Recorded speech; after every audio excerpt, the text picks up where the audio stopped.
Halo semua, welcome back to Yunus Education. Di video kali ini kita akan membahas update tenaga honorer.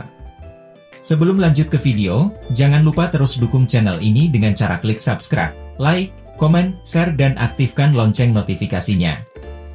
Oke, langsung saja mari kita simak video berikut ini. Upaya pemerintah untuk terus menuntaskan persoalan tenaga honorer tak bisa dipandang sebelah mata. Pemerintah terus berjuang keras, memperjuangkan masa depan tenaga honorer ke arah yang lebih baik.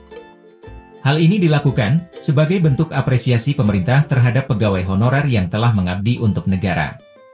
Meski jauh dari kata sejahtera, pegawai honorer terus berusaha memberikan pelayanan yang maksimal kepada masyarakat.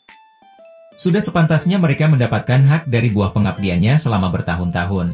Tidak sedikit tenaga honorer yang menghabiskan sebagian umurnya untuk mengabdi pada negara. Namun, tak semua honorer secara sekaligus dapat diangkat ASN seluruhnya. Ada mekanisme dan aturan yang telah ditetapkan dalam proses pengangkatan honorer menjadi ASN. Adapun upaya pemerintah dalam penyelesaian tenaga honorer antara lain. Pertama, Badan Kepegawaian Negara, BKN, buka rekrutmen CASN 2023, yang dimana kuota 80% diperuntukkan untuk tenaga honorer.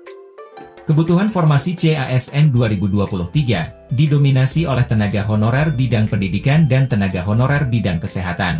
Hal ini merupakan aksi nyata pemerintah untuk penyelesaian masalah tenaga honorer.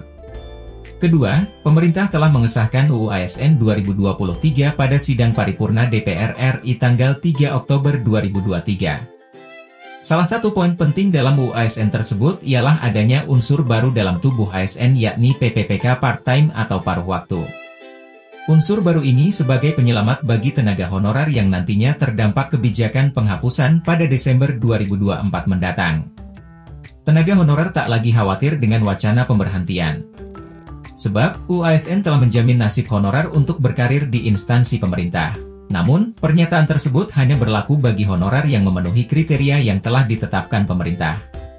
Lebih lanjut, Badan Kepegawaian Negara, BKN, mengungkapkan bahwa terdapat sejumlah kategori honorer yang dicoret dari pengangkatan ASN 2023. Meski pemerintah sedang gencar memperjuangkan nasib honorer, terdapat sejumlah tenaga honorer yang terpaksa harus di-blacklist oleh pemerintah.